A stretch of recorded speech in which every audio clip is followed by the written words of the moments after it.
But to truly realize the blessing of a new Middle East, we must continue the path we paved with the Abraham Accords 4 years ago. Above all, this means achieving a historic peace agreement between Israel and Saudi Arabia.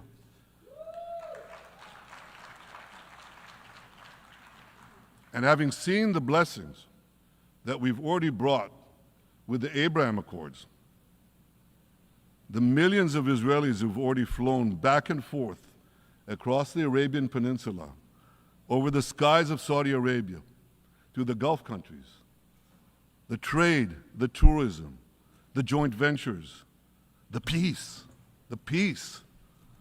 I say to you, what blessings such a peace with Saudi Arabia would bring. It would be a boon to the security and economy of our two countries. It would boost trade and tourism across the region. It would help transform the Middle East into a global juggernaut. Our two countries could cooperate on energy, water, agriculture, artificial intelligence, and many, many other fields. Such a peace, I'm sure, would be a true pivot of history. It would usher in a historic reconciliation between the Arab world and Israel, between Islam and Judaism, between Mecca and Jerusalem. While Israel is committed to achieving such a peace, Iran and its terror proxies are committed to scuttling it. That's why one of the best ways to foil Iran's nefarious designs is to achieve the peace. Such a peace would be the foundation for an even broader Abrahamic alliance. And that alliance would include the United States, Israel's current Arab peace partners, Saudi Arabia, and others who choose the blessing of peace. It would advance security and prosperity across the Middle East and bring enormous benefits to the rest of the world. With American support and leadership, I believe this vision can materialize, and much sooner than people think. And as the Prime Minister of Israel, I will do everything in my power to make it happen. This is an opportunity that we and the world should not let go by.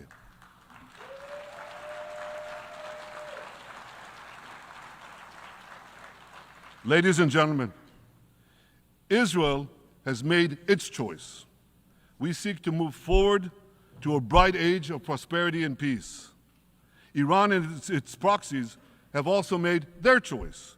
They want to move back to a dark age of terror and war. And now I have a question. And I pose that question to you. What choice will you make? Will your nation stand with Israel? Will you stand with democracy and peace? Or will you stand with Iran, a brutal dictatorship that subjugates its own people, exports terrorism across the globe? In this battle between good and evil, there must be no equivocation. When you stand with Israel, you stand for your own values and your own interests.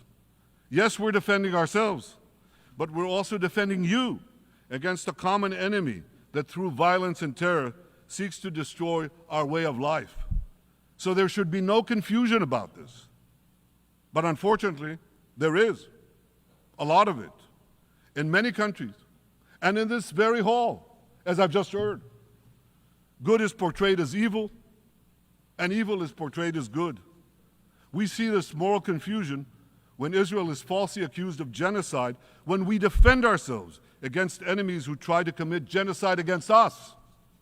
We see this too when Israel is absurdly accused by the ICC prosecutor of deliberately starving Palestinians in Gaza. What an absurdity. We helped bring in 700,000 tons of food into Gaza. That's more than 3,000 calories a day for every man, woman, and child in Gaza. We see this moral confusion when Israel is falsely accused of deliberately targeting civilians. We don't want to see a single person, a single innocent person die. That's always a tragedy. And that's why we do so much to minimize civilian casualties, even as our enemies use civilians as human shields. And no army has done what Israel is doing to minimize civilian casualties. We drop flyers, we send text messages, we make phone calls by the millions to ensure that Palestinian civilians get out of harm's way. we spare no effort in this noble pursuit. We see yet another profound moral confusion when self-described progressives march against the democracy of Israel. Don't they realize they support the Iranian-backed goons in Tehran and in Gaza? The goons who gun down protesters, murder women for not covering their hair, and hang gays in public squares, some progressives. According to the U.S. Director of National Intelligence, Iran funds and fuels many of the protesters against Israel. Who knows, maybe some of the protesters, or even many of the protesters outside this building now.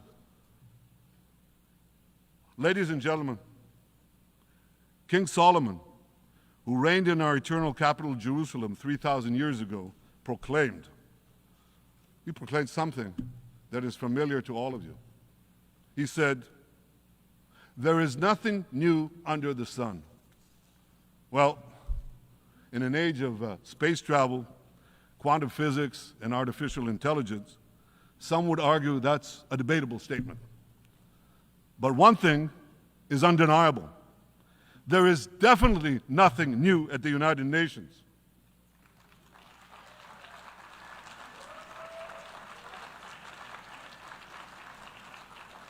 Take it from me. I first spoke from this podium as Israel's ambassador to the UN in 1984. That's exactly 40 years ago. And in my maiden speech here, I think it's the same podium, by the way. In my maiden speech here, I spoke against a proposal to expel Israel from this body. 4 decades later, I find myself defending Israel against that same preposterous proposal. And who's leading the charge this time? Not Hamas, but Abbas, Palestinian Authority President Mahmoud Abbas. This is the man who claims he wants peace with Israel.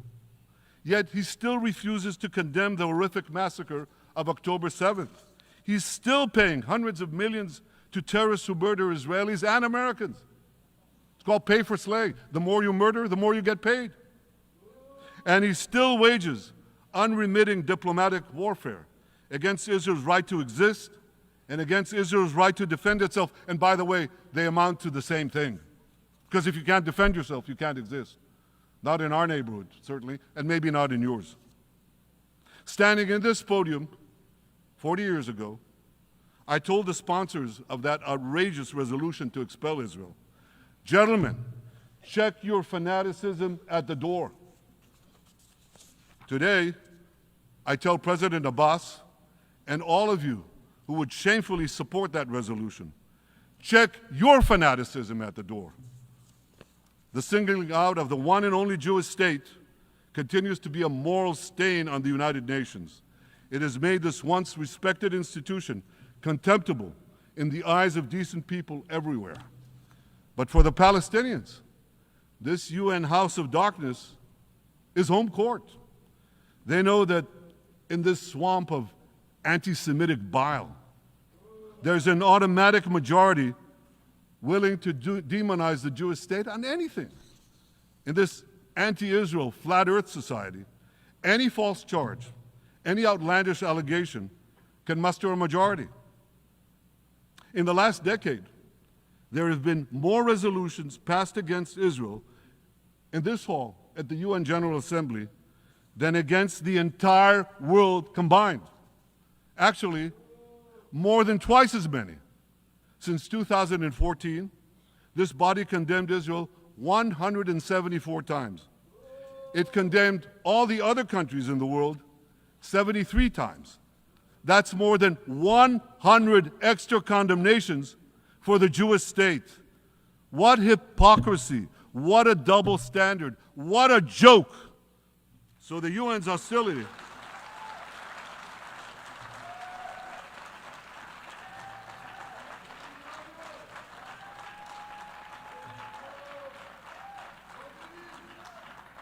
So all the speeches you heard today, all the hostility directed at Israel this year, it's not about Gaza. It's about Israel. It's always been about Israel. about Israel's very existence. And I say to you, until Israel, until the Jewish state is treated like other nations, until this anti-Semitic swamp is drained, the UN will be viewed by fair-minded people everywhere as nothing more than a contemptuous farce.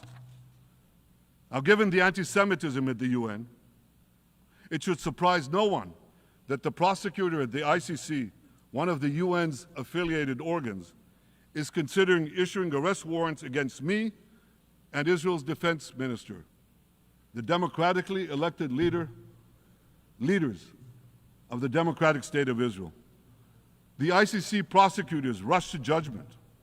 His refusal to treat Israel with its independent courts the way other democracies are treated is hard to explain by anything other than pure anti-Semitism. Ladies and gentlemen, the real war criminals are not in Israel. They're in Iran. They're in Gaza, in Syria, in Lebanon, in Yemen. Those of you who stand with these war criminals, those of you who stand with evil against good, with a curse against the blessing, those of you who do so should be ashamed of yourselves.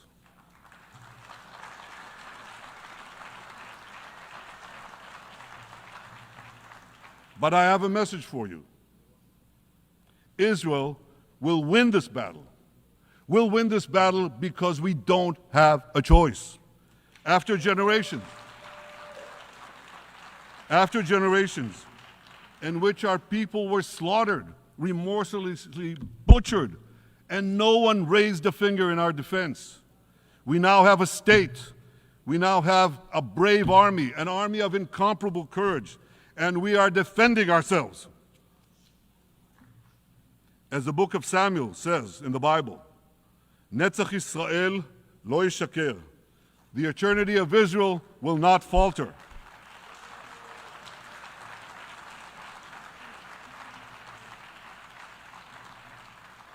In the Jewish people's epic journey from antiquity, in our odyssey through the tempests and upheavals of modern times, that ancient promise has always been kept, and it will hold true for all time.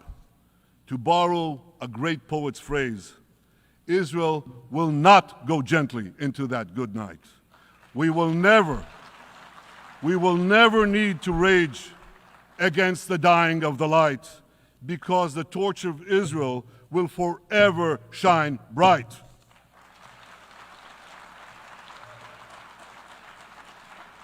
To the people of Israel and to the soldiers of Israel, I say, be strong and of good courage.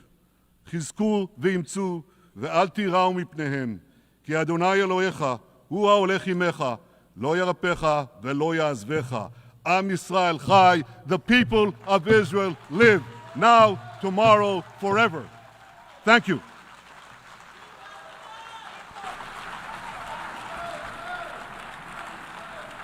On behalf of the Assembly, I wish to thank the Prime Minister of the State of Israel.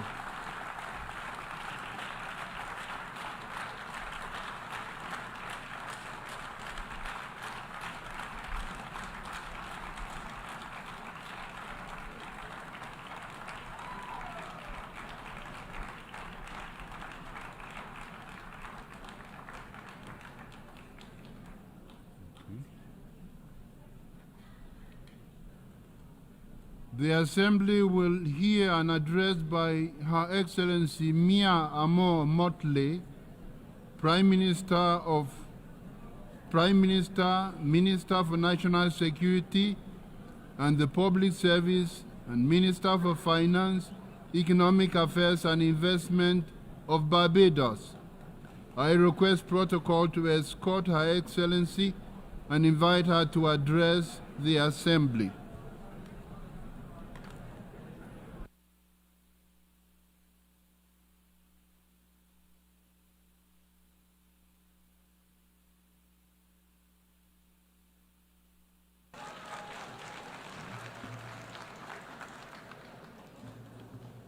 President, we need a reset. and we need to reset. Mr. President, in your absence, I congratulate you on your assumption of this chairmanship of the General Assembly.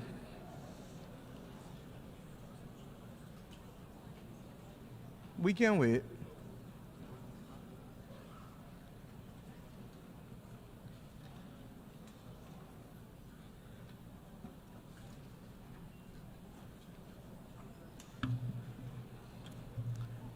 As I said, Mr. President, we need a reset, and we need to reset. Those of